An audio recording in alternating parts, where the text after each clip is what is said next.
জয় রাধে, জয় গোপাল। তো বন্ধুরা, এখন বাজে ভোর 5টা। আমি এখন টিভি চালাবো মঙ্গল আরতি দেখবো বলে। আমি এখন টিভি চালিয়ে দিলাম, খাটে বসে এখন মঙ্গল আরতি দেখছি। আপনারাও দেখুন আমার সাথে একটু মঙ্গল আরতি। এখন নৃসিংহদেবের আরতি চলছে।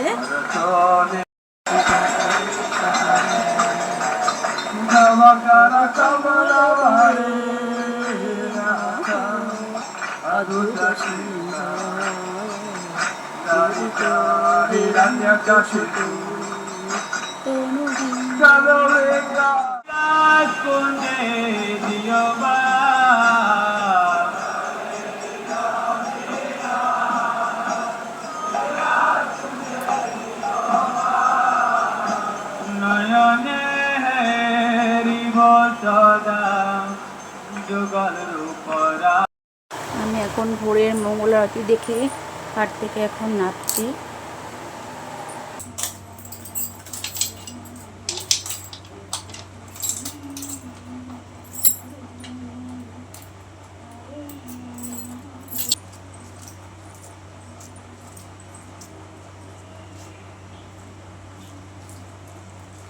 এবার আমি এক এক করে সমস্ত দরজা জানলা সব খুলে দিচ্ছি সকাল সকাল।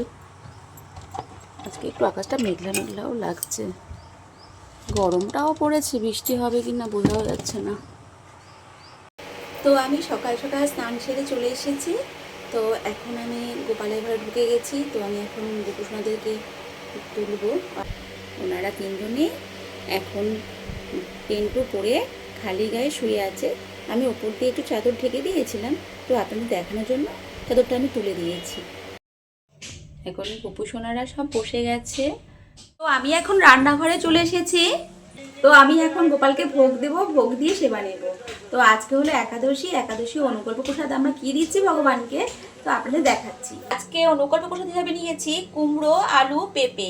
এছাড়া আমি রাঙা আলু, তারপরে হচ্ছে কাঁচকলাও নিই, কিন্তু যেহেতু আজকে কাঁচকলা আনার জন্য লোক পেলাম না, তাই যাই হোক, আর বাজারেও গেলাম না, মেঘলা মেঘলা আকাশ, তার জন্য আজকে এটা দিয়েই হচ্ছে। আর সাথে যে গোলমরিচ রয়েছে আর এই বাদাম একটু ভিজিয়ে রেখেছি, সব সেদ্ধর সাথে করব। আর সন্ধব লবণ আর হচ্ছে ঘি। তো যাই হোক, আজকে আমি এখন ভগবানের প্রসাদ বানাচ্ছি। আমার হাজব্যান্ড বাড়িতে নেই, তো ওই একাদশী বাজারে মোটামুটি আগের দিনই করে রাখে, তা আমি বলতে ভুলে গিয়েছিলাম কাঁচকলাটা আনার কথা। তো যাই হোক, আর ওই জন্য আমিও বেরালাম না আনতে। আর আমাদের একাদশীর দিনকে বাড়িতে অন্ন টন্ন তেমনভাবে আর খাওয়া হয় না, কারণ ওর বাবাও খায় রুটি বা লুচি, এই সমস্ত খায়, নিরামিষ তরকারি বাড়িতে করি। আর মেয়েও ওই শস্য টস্য খায় না, আমিও পচা শস্য খাই না। এই অনুকল্প প্রসাদ হিসেবেই খাওয়া হয়। শুধু ওই নির্জলা একাদশীটা আমরা নিষ্ঠাভাবে পালন করি, পাণ্ডব একাদশী যেটাকে বলা হয়, ওটাকেই পুরো নির্জলাভাবেই থাকার চেষ্টা করি। চেষ্টা তো নয়, ভগবান যেভাবে রাখেন আমাদের, আমরা সেইভাবেই থাকি। এই হলো ঘটনা। তো যাই হোক, তো আমার এখানে সবজি বানানো হয়ে গেছে।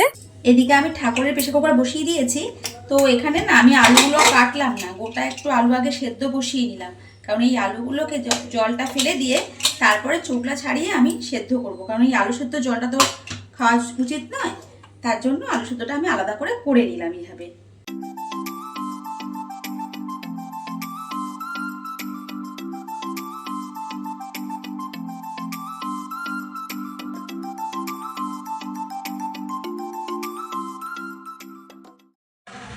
আমি এর মধ্যে কোনো হলুদ বা তেল কিছু দেবো না, জাস্ট সন্দক লবণ দিয়ে সেদ্ধ বসিয়ে দেবো। তো অনেক সময় সানফ্লাওয়ার অয়েল দিয়েও সবজি ভেজে খাওয়া যায়, তো আমি সেটা আর করি না। আমি এখন মায়াপুর টিভি চালিয়ে দিয়ে আসি। ওখানে এখন মায়াপুরের ভোগারতি হচ্ছে, তা আমিও দেখব, আপনারাও দেখবেন। হরে কৃষ্ণ হরে কৃষ্ণ কৃষ্ণ কৃষ্ণ হরে হরে। এদিকে দুধ বসিয়ে দিয়েছি গোপালের বাটিতে। এখানে একটু মাখনা ভেজে নিচ্ছি। এই মাখনা দুধ দিয়ে মেয়ে একটু খাবে, আর এটাও গোপালকে একটু সেবা দেব।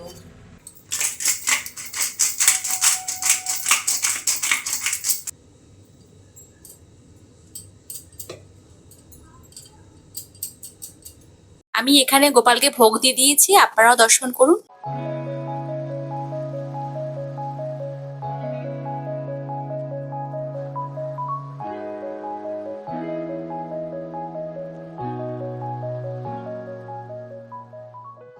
এরপরে আর কোনো ভিডিও করা হয়নি। এখন সন্ধ্যা আরতি হচ্ছে, আপনারাও দর্শন করুন।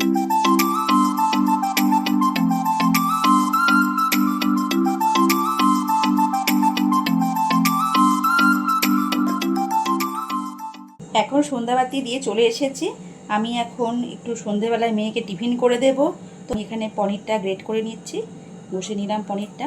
তো পনিরটা কুচি কুচি করে দিতে পারতাম, কিন্তু সেটা দিলাম না, আর চটকেও দিলাম না, চটকে দিলেও মুখে পড়বে না। তো যাই হোক, আমি এখানে পনিরটাকে গ্রেট করে নিয়েছি। আর এদিকে আমি আলু সেদ্ধ করেও রেখে দিয়েছি। তো এই আলু সেদ্ধ দিয়ে আমি এটাকে, আর এখানে আছে সাবু গুঁড়ো করা, মানে বড়দানা সাবু এখানে গুঁড়ো করা রয়েছে। এই যে বড়দানা সাবু গুঁড়ো করা রয়েছে। তো আমি সাবু, আলু আর কাঁচা লঙ্কা কুচি দিয়ে, সন্ধব লবণ দিয়ে আমি এটা মাখবো।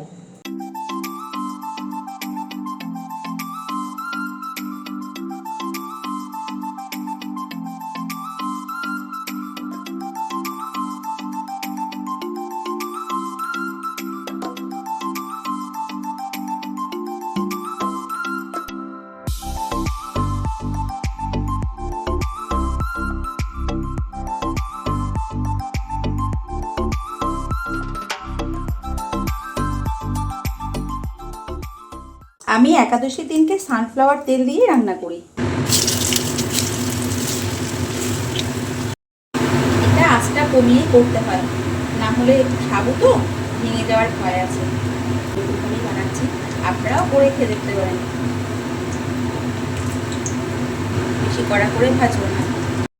এখন আমি আঁচটা বাড়িয়ে ভাজাগুলো তুলে নিতে হবে। দেখতে ভালো লাগার জন্য আমি এবার গুলি গুলি করে নিলাম। মাঝখানে একটু উল্টে পাল্টে নিই।